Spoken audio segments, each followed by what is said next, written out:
Hey yo, what's up guys, your boy Ed from Louisiana. You already know I got my boy right here who just top 8 at the last regionals. Where'd you play at? Kenner, Louisiana. Drove up with the boys. Shout out to Ethan, Jordan, and Cody. And then obviously shout out to them for play testing and all the information. And then my Nats group that I play tested with that helped me get decent at Tenpai, Henry, Brenton, Rich, and Castro. And then shout out to Lisa V's, of course, and then everyone in Houston, because everyone in Houston's a killer over here. You too, Eddie. So like, thanks, man. The play testing is great here in Houston, whereas like Louisiana, I'm not going to say it was easy, but it was definitely a lot easier than Houston ever is. So, yeah, shout out Omega, Heroes, and Galaxy for all the good play testing. Hell yeah. You want to go ahead and get started? Yep. So, Tenpai, I'll just go through real quick through my matchups. Evil Fiendsmith, 1. White Forest Runic, 1. Tenpai Mirror, 1. Chimera Fiendsmith, 1. Horse Tier Fiendsmith, 1. Snake Eyes Fiendsmith, I lost, but I misplayed, so I was going undefeated into the 6th round. Misplayed, I could have won that one and been undefeated into round 7. And then Sprite, which I think is a really hard matchup for Tenpai, lost that one, so 5-2, placed 5th in the regional. Hell yeah. But yeah, we can go ahead and get into the Tenpai list. It's pretty standard for the beginning.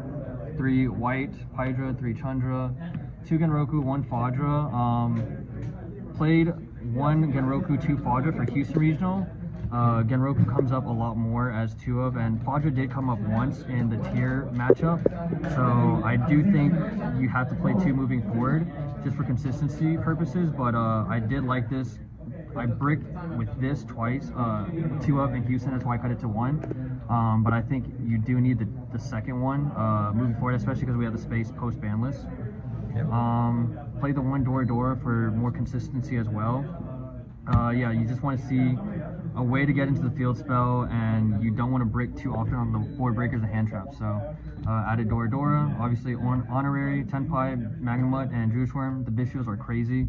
I think the Bishios are still going to be good into the next format as well. So I recommend playing them, and they can turbo you into the 10 synchro. MVP of the entire regional, Shifter. It's a broken card. I think it should have gotten hit on the list, but obviously I'm going to play whatever allows me to win, and Shifter's that card. I felt bad for the tier Fiendsmith person because it was like auto win, like they can't really do anything if I see it. Paired well Macharmy, obviously it's great in this deck. When we get Macharmy Furos or whatever, that card's going to be crazy in this deck, and then we'll just side this for Flu and other normal summon decks. 3 Ash, I would side this out sometimes against Snake Eye, because they can use it better than we can, obviously, if it's on our grave, so there's better cards we can side in. 2 Nib, that card's going to be crazy. We have the space for the 3rd one moving forward into the next format, and Nib's obviously going to be really good against consistency for a lot of the Snake Eye and Fiendsmith stuff. And then 3 Emperor to round out the hand trap. So I ran half hand trap, half board breakers, but these are like auto wins a lot of the time when you see them. Obviously 3 Kaiman, Terraforming, and then the 3 Summoning, which will get hit, obviously to 1. Summoning's a crazy card. If you see it, it's basically you win the game. Yeah, unaffected monsters, a lot of like, and this is why I said Louisiana is kind of free, because they didn't, like, some players didn't know what like it did, like, and they tried to Ash or negate a monster when summoning's out, and they can't do anything. So yeah, that card needed to be hit to 1. Prosperity obviously also got hit to 1. Consistency, you can dig for your board breakers, you can dig for your normal summons and all that, so obviously had to run that. And then the only other board breakers I ran in the main, 2 Lightning Storm, 2 Raigeki. Didn't run Harpies in the main because there's not a lot of times in the main where you need to see the back row hate, but Lightning Storm, obviously Appaloosa we won't see anymore, but this was great because you can hit back row if there's back row, but you can also hit the links, IP and Appaloosa, and then Raigeki goes crazy. So 40 card main deck, 40 perfect main consistency. Yes, sir. Yeah, you don't want to go over 40 for that deck for sure. I know there's a few lists that run 42, 43, but I think 40 is perfect, and you have to run 40 for the consistency, especially moving forward into no summoning and no prosby. Standard extra deck, 2 Bident, 1 Transcendent. I used to run 2 of this just in case of Castira, but you don't really need to. There's other flex spots you could put for the second one. Trident, obviously, OTK, under Shifter, and Prosperity, so you have to run it.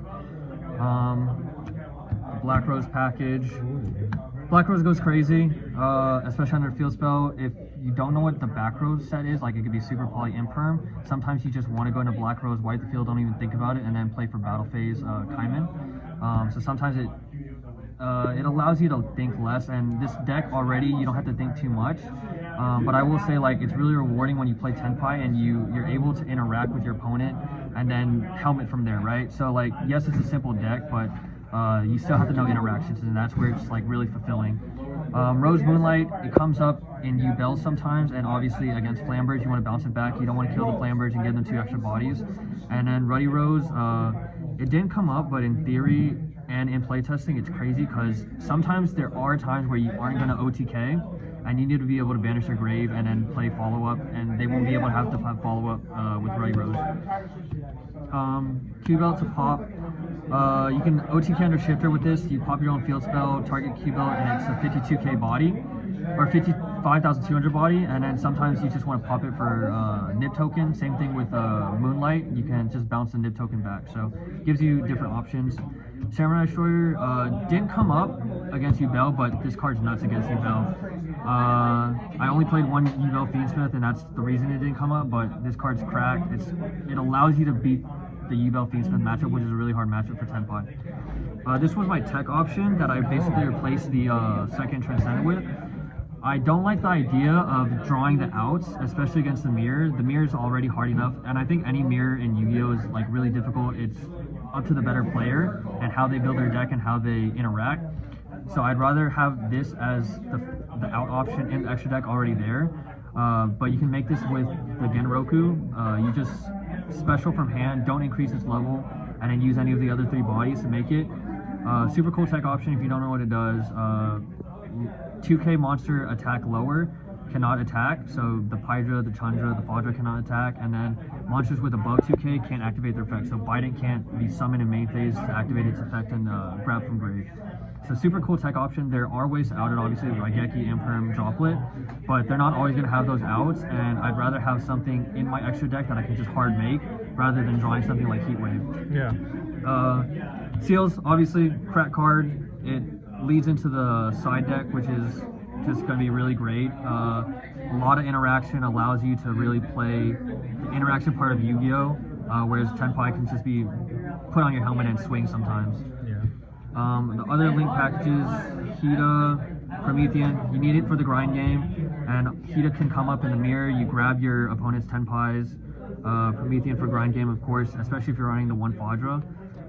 SP will sometimes come up. You want to banish Tikaboo, whatever it might be, back row, things like that. And then Doolittle didn't come up, but you need it in theory for D-Barrier. I did get D-Barriered a few times, but I was able to play through them and then just win that way.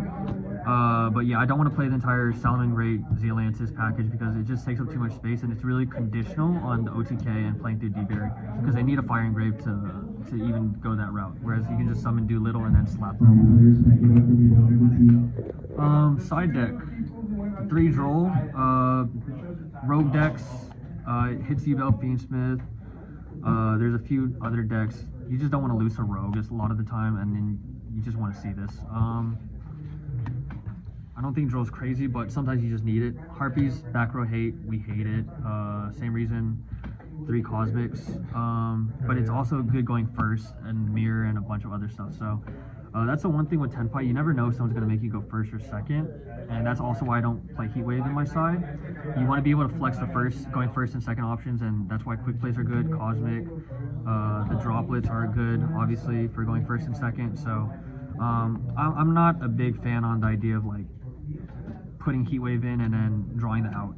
I like to have the flexibility. Yeah, exactly. Yeah. And that's why these are all the going first options. This rivalry is also going second option against Snake Eye. Obviously, if you can't kill them or break their board, you just set this pass and then break their board. I saw the guy, the Tenpai undefeated list at YCS, do it. Literally watched it live. He was against Landon, so shout out Landon. But the dude just flipped this. He literally set this pass turn on Tenpai against Snake Eye Fiendsmith, and then activated this, and then it wiped the board. So it acts as a board breaker going first and second. And then the other going first, your seal targets. Oh yeah. You want to go first against U-Bell Fiendsmith, and then summon this because it auto wins. They need to have Imperm Otherwise, they lose, and this is just an auto win condition, which is nice off seals. Like I said, you don't ever want to have to draw the out. You just want to have the out in your deck. Grand Tusk, great for the mirror. You can also flex it if a lot of decks that aren't good against with Koaki, you just put the Grand Tusk in. Seals bounce in the mirror, you bounce the field spell and then pop their 2 bodies, and then they don't have any play after that. So Grand Tusk is crazy, super cool tech option. And then Judgment, obviously, to protect those 2 bodies, protects from back row hit like Storm, Raigeki, and then Imperm. So, and obviously Judgment's super crazy in the mirror. And then these are just like the 4 things I would put in now that, you know, Summoning and Prosperity were put in, were banned, but yeah. Cool. Thanks, dude. Hey man, any final words on anything?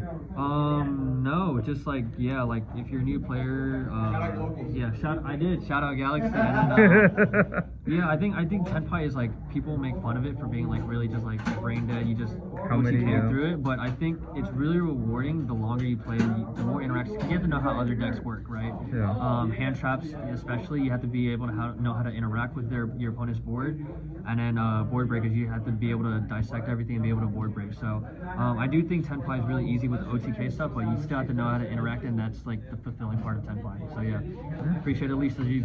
Appreciate it, man. Yep. Thank you for making it to the end of the video. Don't forget to check out Dank Rituals. Their link will be down in the description. Also, you guys should definitely join my Facebook group. I have a lot of really cool updates and a lot of really good information that you guys might want to keep up with about giveaways and whatnot on there. Also, please guys, don't forget to subscribe to the channel. I would like for you guys to turn on that bell notification as well. I would like to grow my percentage of subbed and not subbed from 20% higher.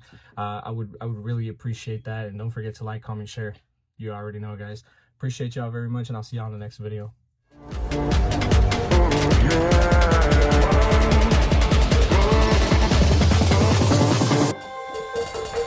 Yeah.